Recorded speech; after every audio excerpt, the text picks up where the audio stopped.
The lights in the interrogation room were too bright for human comfort, but they had been set that way on purpose.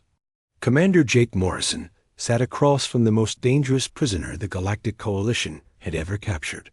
The alien called itself Zixthala, and it had killed more humans than any other living creature in the galaxy. The Velkari warrior was massive, standing nearly 8 feet tall, even when sitting.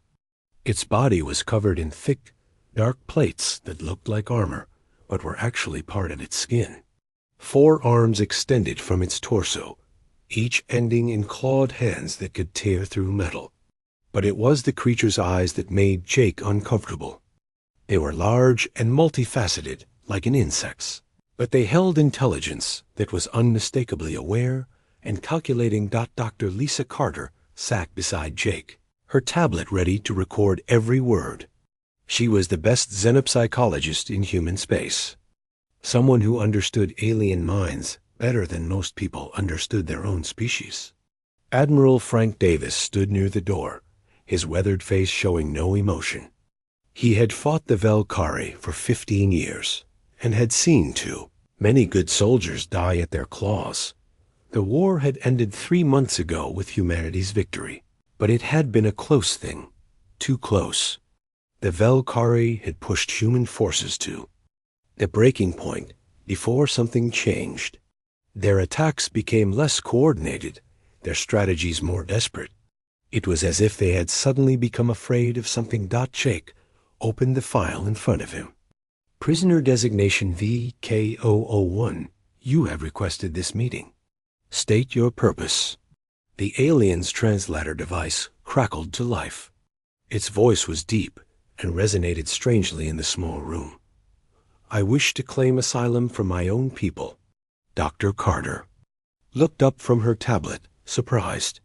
In 50 years of contact with alien species, no one had ever heard of a Velkari seeking protection from their own kind. Their society was built on honor and loyalty to the hive mind that connected all their warriors. That's impossible, Admiral Davis said from his position near the door. Your species doesn't abandon each other. You die before you surrender. Zixthala's head turned toward the Admiral, a movement that was too quick and too fluid for human comfort. You misunderstand, Admiral. I do not seek asylum because I fear death. I seek asylum because I fear what my people will do when they learn what I have discovered about your species. Jake leaned forward in his chair. What did you discover? The alien was quiet for a long moment, its many eyes focused on something beyond the walls of the room. When it spoke again, its voice was softer, almost uncertain. You are not what you appear to be. None of us understood this until it was too late. Dr. Carter made notes on her tablet. Can you be more specific? What do you mean by not what you appear to be? Zixthala's forearms moved restlessly, a sign of agitation that Jake had learned to recognize during his years fighting the creature's people. Your warriors do not fight like any species we have encountered before. At first, we thought you were simply primitive and desperate. When we destroyed your colonies at Kepler Prime, we expected you to surrender or flee, as most young species do when faced with superior force. Jake remembered Kepler Prime. He had been a lieutenant then, fresh out of the academy. 30,000 civilians had died in that attack, including his sister and her family. A memory still burned in his chest like acid. Instead, the alien continued, you became more dangerous, but not in the way we expected. You did not simply build bigger weapons or stronger ships. You began to fight in ways that made no sense. Admiral Davis stepped closer to the table. Explain. The alien's translator made a sound that might have been a sigh. During the siege of Proxima Colony, I commanded a battalion that cornered a group of your soldiers in a damaged supply depot. They were outnumbered 10-1, with no hope of escape or reinforcement. Any rational species would have surrendered or died quickly. Jake knew the battle Zixthala was describing. The defense of Proxima had become legendary in human military. History though the official reports had classified most of the details. Your soldiers did neither, the alien said. They fought for 18 hours, using tactics that defied every principle of warfare we understood. They would retreat into positions that appeared to be traps, then somehow turn those traps against us. They used their own wounded as bait, allowing us to capture them, only to have those same wounded soldiers activate hidden explosives at critical moments. Dr. Carter looked up from her notes. Soldiers using themselves as weapons isn't unusual. In desperate situations. Zixthala's eyes focused on her with an intensity that made her shift uncomfortably in her chair. That is what we thought at first. But then we began to notice patterns. The humans who escaped from our attacks were always the ones who had witnessed specific events. They had seen particular acts of violence or heard certain conversations. It was as if your commanders were choosing who would survive to carry stories back to our forces. Jake felt a chill run down his spine. What kind of stories? The alien was quiet again, its clawed hands gripping the edge of the metal table hard enough to leave scratches. Stories of humans who seemed to welcome pain. Soldiers who fought harder when they were injured, who laughed when they were bleeding. We captured recordings of human communications during battles, where your commanders spoke of death as if it were a minor inconvenience. Admiral Davis moved to stand behind Jake's chair. War changes people. It makes them do things they wouldn't normally do. No, Zixthala said firmly. This was different. This was planned. We intercepted communications between your command structures. Your leaders were not trying to minimize casualties or win quickly. They were deliberately creating specific impressions about human psychology and capabilities. The room fell silent, except for the hum of the air recycling system. Jake looked at Dr. Carter, who was staring at the alien with a mixture of fascination and concern. Admiral Davis's face had gone completely blank, which Jake knew meant the old soldier was thinking very hard about something he didn't like. You're saying that human forces deliberately acted in ways that would make your people afraid? Dr. Carter asked that the alien's response was barely above a whisper. I am saying that your species weaponized our fear of the unknown. You made yourselves appear to be something that no rational civilization would want to fight. And it worked. Jake felt his mouth go dry. What do you mean, it worked? Zixthala looked directly at him, its multifaceted eyes reflecting the bright lights of the interrogation room.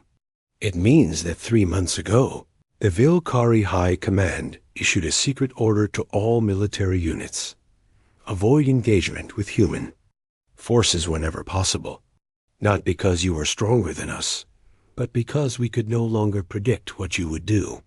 You had become too dangerous to fight, not because of your weapons, but because of your apparent willingness to sacrifice everything for victory. The alien paused, its translator crackling softly.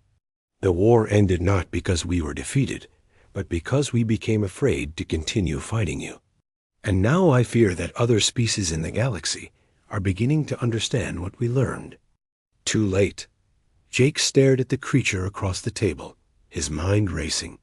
If what Zixthala was saying was true, then humanity had won the war through an elaborate deception that had convinced their enemies that humans were essentially insane. But that raised an even more disturbing question. What are you afraid your people will do when they learn this? He asked. The alien's answer chilled him to the bone. They will realize that if humans can fake being monsters this convincingly, then perhaps they actually are monsters. And they will decide that the only safe course of action is to destroy your entire species before you can deceive anyone else.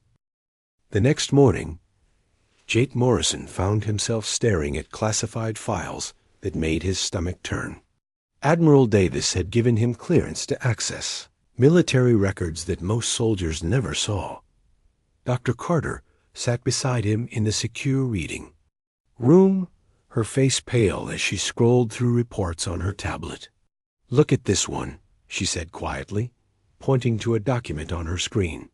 Battle of Titan Ridge. The Klaxon Confederacy reported that human soldiers continued fighting for 6 hours after their commanding officer was killed.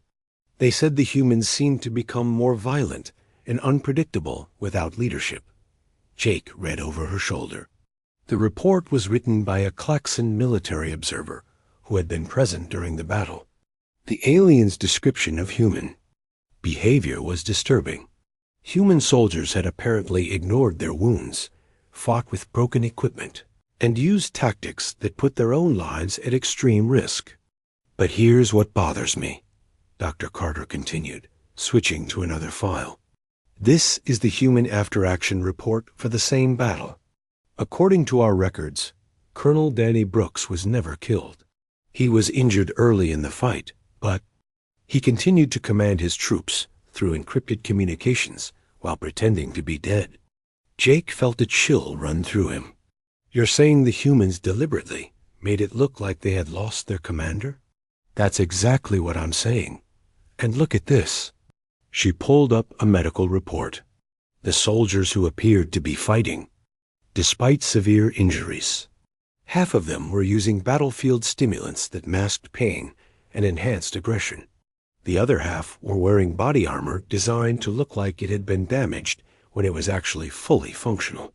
The more files they reviewed, the clearer the pattern became. Humanity's most famous military disasters were not disasters at all. They were carefully planned operations designed to create specific impressions in the minds of alien observers. Jake opened a file marked with the highest security classification. The Ghost Battalion, he read aloud. Commanded by Colonel Danny Brooks. Mission parameters. Create the impression of human military incompetence while achieving strategic objectives through unconventional means. The file contained detailed reports of battles where the Ghost Battalion had appeared to suffer massive casualties while actually completing their missions with minimal losses. They used holographic projectors to simulate explosions, fake blood, packets to simulate wounds, and even staged their own deaths using advanced medical techniques that put soldiers into temporary comas. This is insane, Dr. Carter whispered. They were essentially running a galaxy-wide theater production. Jake turned to the next section of the file. It contained psychological profiles of enemy species and detailed strategies for exploiting their specific fears and assumptions. The Velkari, according to the analysis, respected strength but feared unpredictability. The Klaxon Confederacy valued logic and became confused when faced with seemingly irrational behavior. The Etherian Republic prized individual survival and could not understand cultures that appeared to value death over surrender. Look at this communication log, Dr. Carter said, pulling up another document. It's from Captain Beth Martinez's unit during the siege of Europa Station. Jake read the transcript. It showed human soldiers deliberately broadcasting messages on open channels, knowing that enemy forces would intercept them. The messages talked about accepting certain death, about fighting until the last soldier fell, about preferring death to surrender. But embedded in the dramatic language were coded instructions for tactical withdrawals and strategic repositioning. The enemy heard what they expected to hear, Jake realized. Humans talking about death and glory. But the real message was completely different. Dr. Carter nodded grimly. And it worked. The alien forces prepared for a desperate last stand, but instead they found themselves fighting an enemy that was always one step ahead of them. Jake continued reading through the files. He found reports of human ships that appeared to be damaged beyond repair, limping through space with failing engines and sparking control panels. Enemy forces would move in for easy kills, only to discover that the damaged ships were actually advanced stealth vessels using holographic camouflage to appear vulnerable. Here's something interesting, Dr. Carter said, highlighting a section of text. Project Lazarus. Human soldiers who were reported as killed in action, but were actually transferred to deep cover operations behind enemy lines.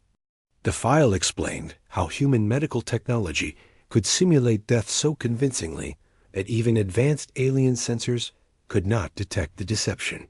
Soldiers would die in battle, be mourned by their comrades, and then wake up in secret facilities, where they began new identities as covert operatives. Jake found himself thinking about his own experiences in the war. How many of the things he had seen were real, and how many were part of this elaborate deception?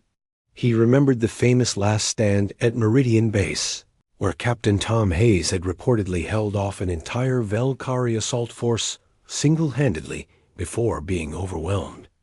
The story had become legendary throughout human space. "Hayes," he said suddenly. "Tom Hayes at Meridian Base. Is he in these files?" Dr. Carter searched through the database. Here he is. Captain Tom Hayes, Ghost Battalion Special Operations. Current status: active duty, deep cover operations in Velkari space. Jake stared at the screen. Hayes was alive.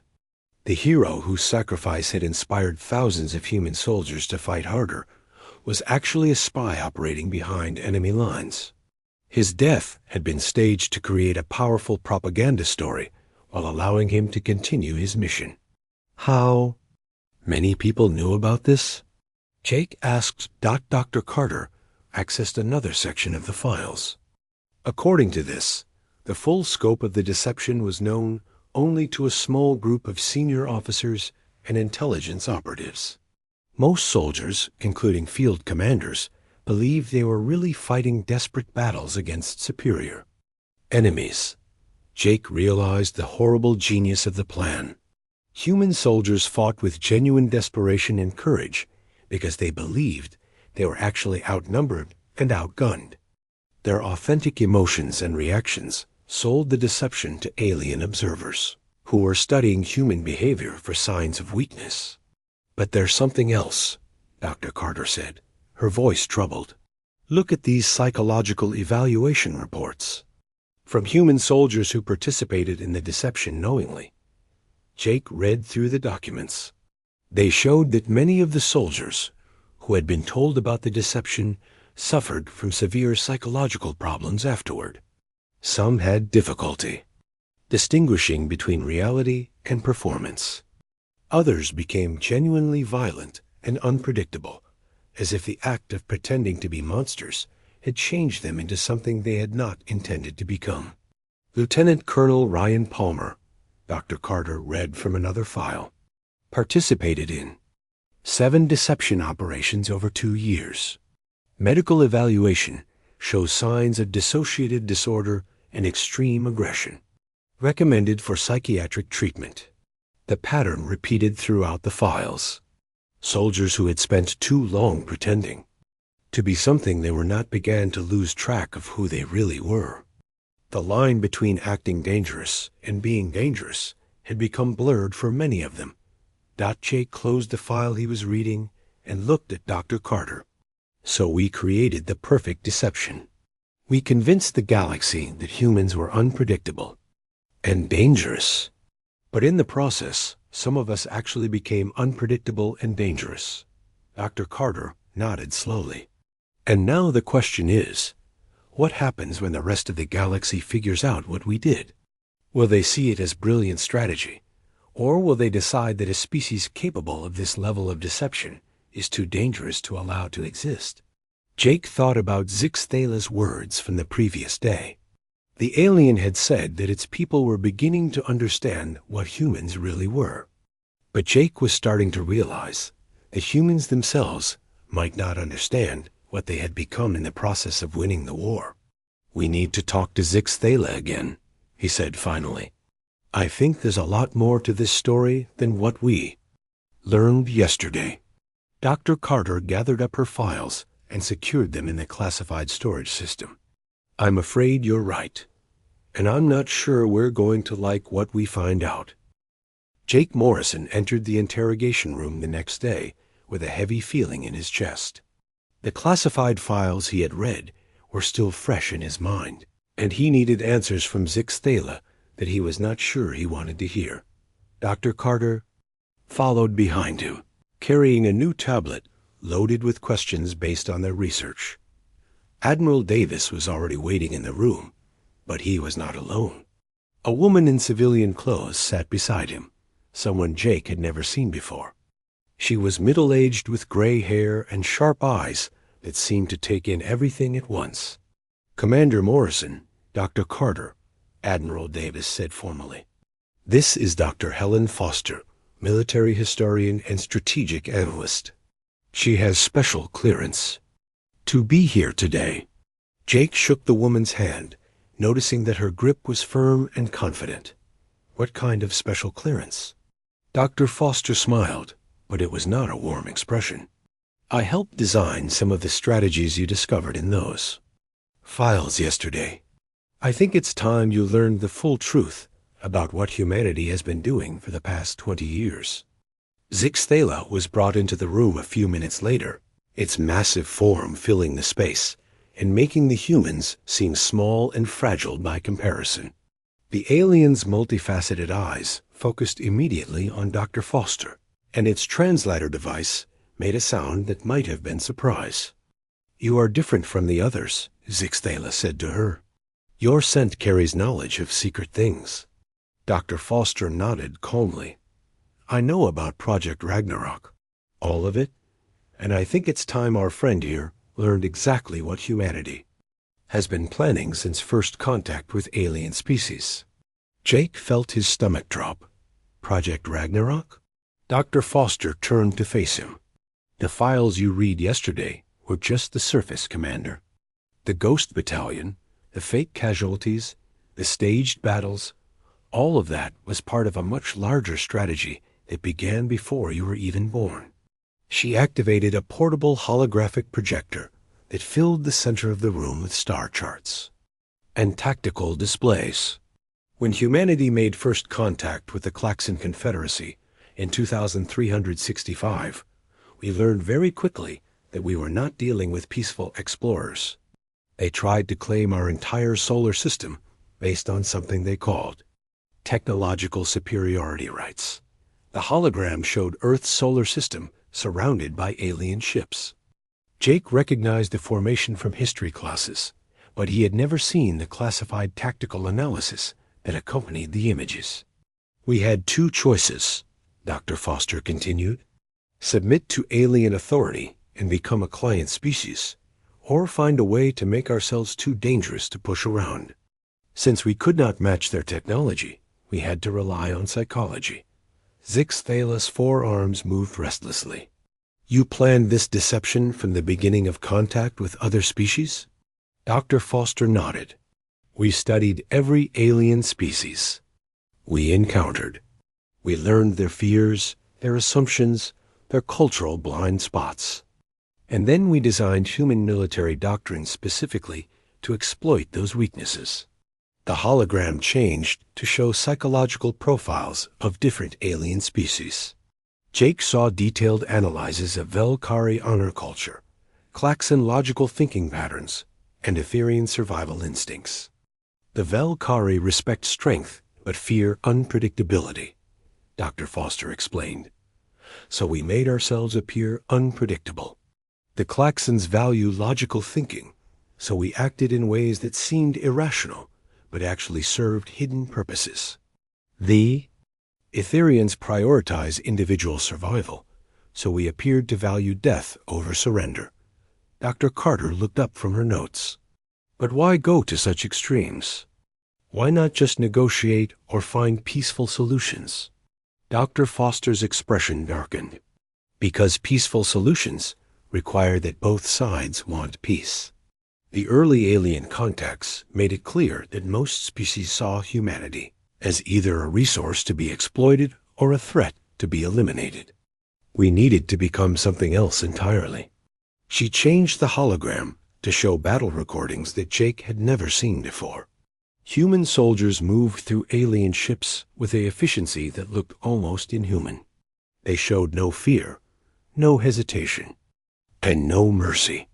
"This is footage from the Battle of Wolf 359, Dr. Foster said. What you're seeing is not brave soldiers fighting desperately. You're seeing the result of 15 years of psychological conditioning and strategic planning. Jake watched the footage with growing horror. The human soldiers moved like machines, executing tactics that seemed designed to create maximum psychological impact on any observers.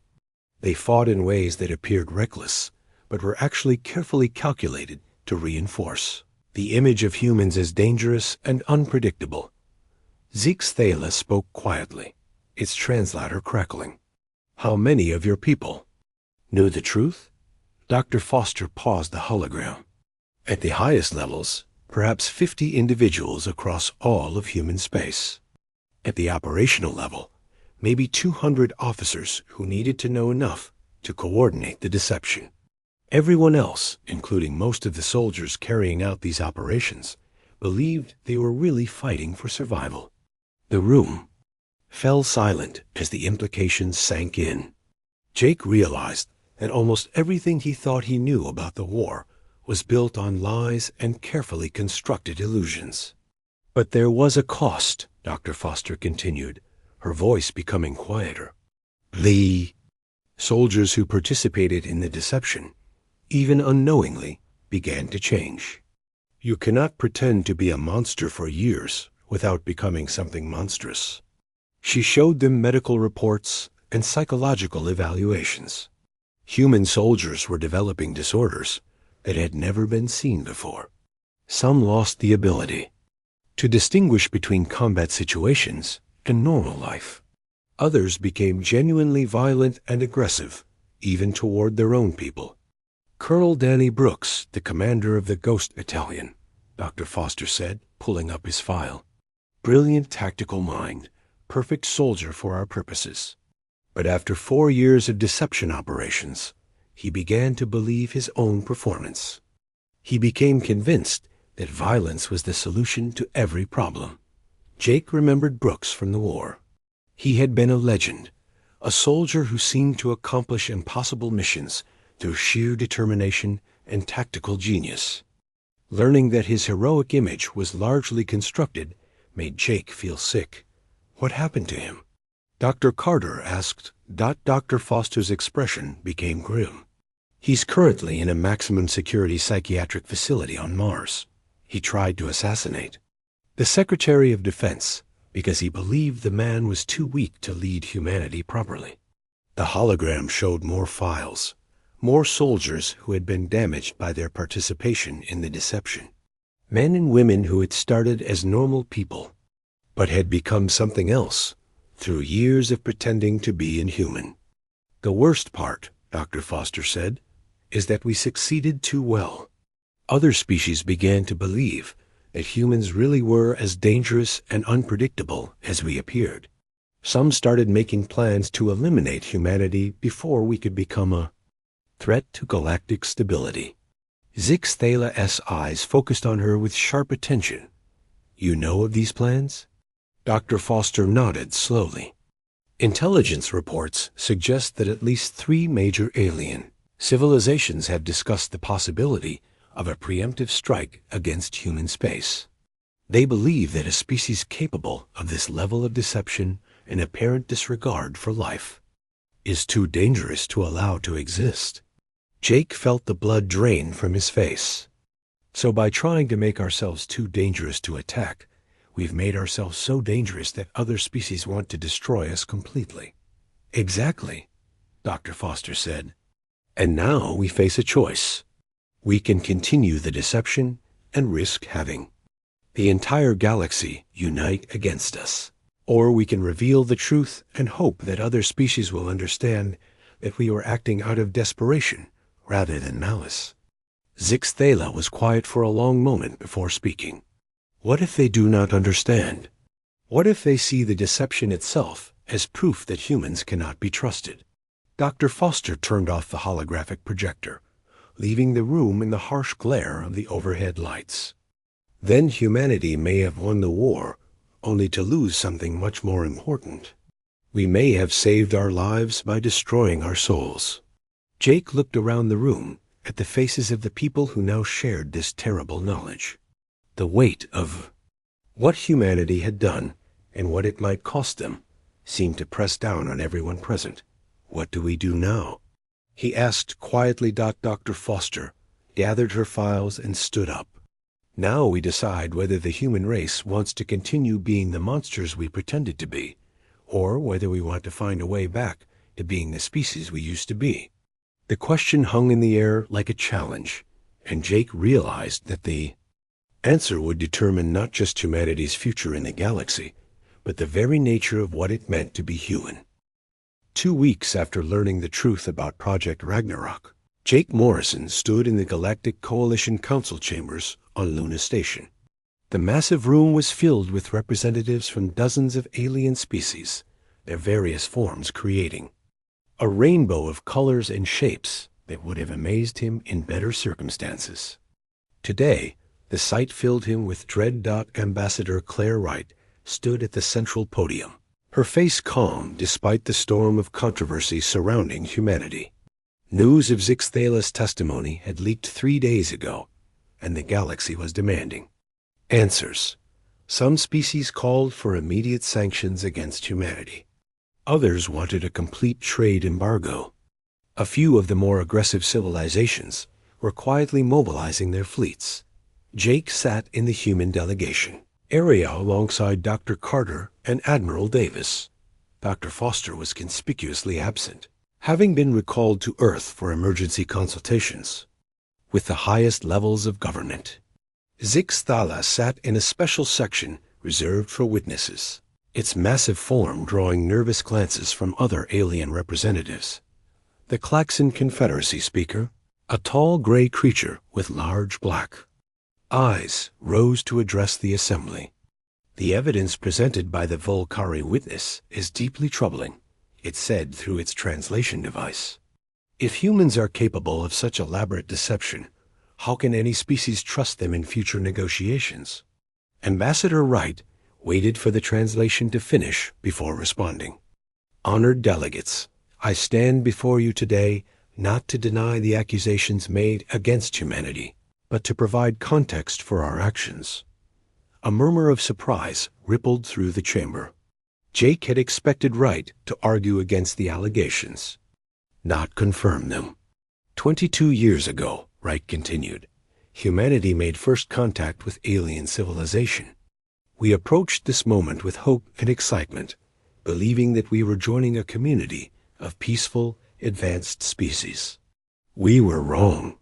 She activated a holographic display that showed the destruction of Kepler Prime, the images of burning cities and dead civilians created a heavy silence in the chamber. The first thing we learned about galactic civilization was that might makes right. Species with superior technology claimed the right to destroy those they considered inferior. Peaceful negotiation was seen as a sign of weakness to be exploited. The Etherian Republic representative, a floating crystalline entity, pulsed with agitated colors. "You speak of justification for deception. There is no justification for lies on such a scale." Wright nodded respectfully. "You are correct that our actions were extreme. But consider the alternative we faced. We could submit to alien authority and accept the status of a client species, possibly losing our independence forever. Or we could fight with conventional tactics and face certain destruction by technologically superior forces." She changed the holographic display to show casualty reports from early human-alien conflicts. The numbers were staggering. In conventional battles, humans suffered losses at a rate of 10 to 1 against most alien species. "So we chose a third option," Wright said. "We made ourselves appear too dangerous and unpredictable to attack casually. We used psychology instead of superior firepower to level the battlefield." Zix Thala rose from its seat in the witness section. "Ambassador Wright speaks truly, but she does not speak of the cost of this deception to her own people." Wright's expression became more somber. "The witness is correct. Our strategy came at a terrible price. Many of our soldiers were damaged by participating in operations designed to make us appear inhuman. Some lost their sanity. Others became the very monsters we were pretending to be. Jake thought about Colonel Brooks, locked away in a psychiatric facility because he could no longer distinguish between performance and reality. He thought about the hundreds of other soldiers whose minds had been broken by years of deception. We won the war, Wright continued, but we may have lost something more important in the process. We may have lost our humanity. The chamber erupted in discussion as alien delegates argued among themselves. Some seemed sympathetic to humanity's position, understanding the desperate circumstances that had led to such extreme measures. Others remained convinced that humanity was too dangerous to trust. The Aquarian Federation representative, a blue-skinned humanoid with gills along its neck, stood to speak. The humans claim they acted from desperation, but how can we be certain this is not simply another deception? How do we know they are not manipulating us even now? It was a fair question, and Jake realized that it struck at the heart of the problem. By proving themselves capable of such elaborate lies, humans had made it impossible for other species to trust them completely. Wright seemed to have anticipated this concern. You raised the most important question of all. How can any species trust humanity after learning what we are capable of? The answer is that you cannot, not without proof of our sincerity. She activated her personal communication device and sent a coded message. Within minutes, Admiral Davis received a priority transmission on his military tablet. His face went pale as he read the message. As a demonstration of our commitment to honesty and peace, Wright announced, humanity is immediately declassifying all military records related to Project Ragnarok and our deception operations. Every battle report, every psychological analysis, every strategic document will be made available to the Galactic Coalition for independent review. The chamber fell silent. Jake realized the magnitude of what Wright had just promised. Humanity was essentially handing over its most sensitive military secrets to potential enemies. Furthermore, Wright continued, we are proposing the establishment of a joint oversight committee with representatives from multiple species to monitor human military activities and ensure that we never again engage in such deceptive practices. The Velkari military observer, a creature similar to Zixthala but smaller, clicked its mandibles together in what Jake had learned was a sign of surprise. You would submit to alien oversight of your military forces? Wright nodded. We would, because we recognize that our actions, while born from desperation, have damaged the trust that is essential for peaceful coexistence. We must earn that trust back through our actions, not our words. Zixthala stood again, its massive form commanding attention from the entire assembly. I have a question for Ambassador Wright. If your people are truly committed to abandoning deception, what will you do about the soldiers who were damaged by these operations? What will you do about those who became the monsters you pretended to be? Wright was quiet for a moment before answering. We will try to heal them. We will try to help them remember who they were before the war changed them. And if we cannot heal them, we will accept responsibility for their care and containment. The galaxy should not have to pay the price for our mistakes. Jake felt a strange mix of pride and sadness as he listened to Wright's words. Humanity was taking responsibility for its actions, but the cost would be enormous. They were essentially disarming themselves and placing their trust in species that had reason to fear and distrust them. The debate continued for hours, with different species arguing for various responses to humanity's revelations. Some called for immediate punishment. Others suggested a probationary period with careful monitoring. A few, surprisingly, expressed respect for humanity's willingness to admit their mistakes and accept oversight. As the day wore on, Jake began to see a consensus emerging. Humanity would not be destroyed or expelled from the galactic community, but they would be watched carefully. Trust, once broken, would take years or decades to rebuild. When the session finally ended, Jake found himself walking alongside Zix Thala.